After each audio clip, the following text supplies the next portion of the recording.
Hey guys, this is Stelly with Close.io. Today I want to teach you a question that's very powerful in sales.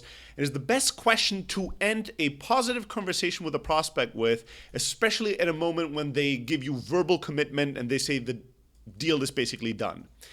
The question is very simple. It's this. Dear prospect, is there anything that could happen that you can think of that would stop this deal from happening? Is there anything you could think of that would make you change your mind, take back your word? Can you think of anything that would stop this deal from happening? You know, when I discovered this question, I was watching an old school kind of boiler room pressure sales guru on YouTube, having a cold call or having a sales call with somebody that one of his salespeople couldn't quite get to the close, and then the big sales guru steps in, chats with the prospect kind of on loudspeakers, and uses a lot of real pressure tactics to push the prospect to the decision of buying. So he pushes him and uses a lot of rhetoric, uses a lot of trickery, and eventually gets the prospect to go, all right, man, okay, yes, we have a deal, I'm buying. Up to that point, I have to admit that I was thinking, oh, this guy's good, but this deal will not happen, because what's going to happen is the prospect was so pressured into saying yes that the moment he hangs up, he's going to have buyer's remorse and he's going to change his mind. And then that sales guru, although his tactics were not necessarily what I would use to close a deal, did something brilliant. He asked this very specific question. Once he pushed and pressured the buyer and the prospect into the yes, the guy said, all right, I'll do it. He asked this question, hey, before I let you go, is there anything that you could think of that would make you take back your word, change your mind? Wow. When I saw that, I thought, all right, this is pretty good shit. This is powerful stuff. And the guy on the other side of the phone went, no way. I'm a man of my word. I made up my mind. I'm going to do it. Right? And he's like, all right, that sounds great. Let's move forward. And the call ends. That question is really powerful because it does a multitude of things. Number one, it kind of makes the prospect kind of reaffirm and reconfirm to himself and to you that he's not a person to change his mind, right? He said, I'm not going to take my word back. I'm a man of my word, and I'm not changing my mind when I've made a decision. Right? Once you come out with that strong of a statement, it's really hard for you to change your mind afterwards without looking like an idiot or like somebody that doesn't keep his word, that's not an honorable person. So it kind of tricks the person into harden the deal for themselves and really sell themselves one more time that, yes, now that I made my mind, I'm not going to second guess it later on.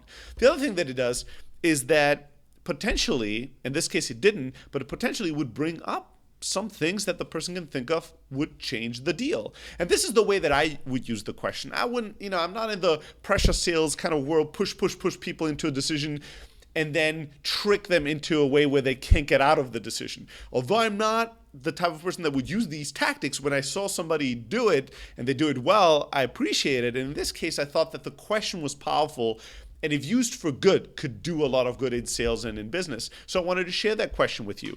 Here's how I think you should use it. No matter what your sales tactics and strategies are, and I'm a big advocate of being friendly and strong versus hostile and strong in the sales negotiation.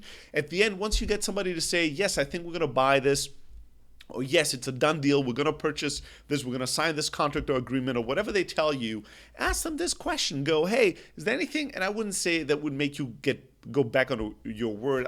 I think that's too tricky. I don't think that's the right way to say it, but I would ask the question, hey, this sounds exciting. I'm excited to get you guys on board, get this deal done. Let me ask you, anything you could think of that would change this deal? Anything you could think of that could come up that would, threaten our partnership from happening or this contract being signed? Anything you could think of that would make a change or make a difference or change anything moving forward in the next few days? I think that's a powerful question because it's going to empower and allow the person to think through all kinds of scenarios and tell you if there is one, right? Because you want to know. You don't want to be surprised after the fact. You want to be proactive and know of all the little details that could come up and derail your deal. So they might go, you know what, I'm pretty sure that we're going to do it, but I still haven't talked to the CEO. it's unlikely that the CEO would change his mind about this, but I don't know. I mean, I still have to ask him. Boom. Now you know there's this new factor you were unaware of before. Now that you are aware of it, you have influence over it. You can change it or manage it. You could ask the person, hey, is there any chance I can be part of the discussion with the CEO to be able to answer all his questions? Be a resource to you in the negotiation with the CEO. What can I do to help you get this deal done with that person? Or maybe they say, you know what? No, I don't think so. There's nothing that could change this. And by the end of this week, this deal is done. And I've talked to everybody. I got everybody's agreement, everything. Like, there's no reason that this isn't going to happen. And if that's the case and they are not closing right now, ask them why and say, hey, if there's nothing else that could happen, let's close this deal right now. Let's sign this contract right now since I still got you on the phone. Maybe you're able to nudge them to make it happen today versus in a few days down the line if there's no real good reason for that.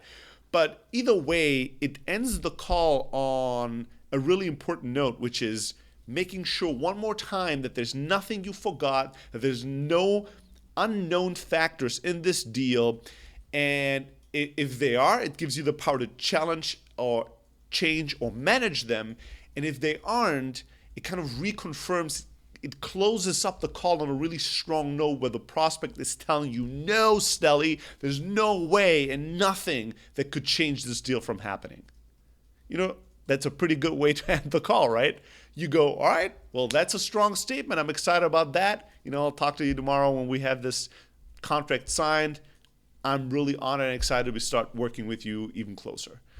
And you end the call on that kind of note. That's the type of energy you want to have at the end of a sales call, right? So next time, you know, you are in a sales negotiation, things are going well, but the deal is not done. Ask the question, is there anything that could stop this deal from happening? Is there anything that you could think of that would make you change your mind? And see if some golden nuggets come up. And if not, notice if the energy of your prospect changes and kind of gets more excited, more committed, and more determined to make this deal happen, which is exactly what you want them to think of. All right, I hope this was useful and helpful. Make sure to go to blog.close.io and subscribe to our blog to get more of these sales hacks, powerful questions to ask, how to prospect, how to cold call, how to send email templates, how to do outbound sales, inbound sales, everything we know, we teach. If you want to learn something we haven't taught yet, shoot me an email at stelly@close.io to learn more, and make sure to also check out our job postings. We're hiring for marketing, for sales, for engineering, on all levels. If you're a hustler, you want to work for the most hustling startup out there, make sure to get in touch with us and join potentially our team. All right, this is it from me. Go out there today and crush it.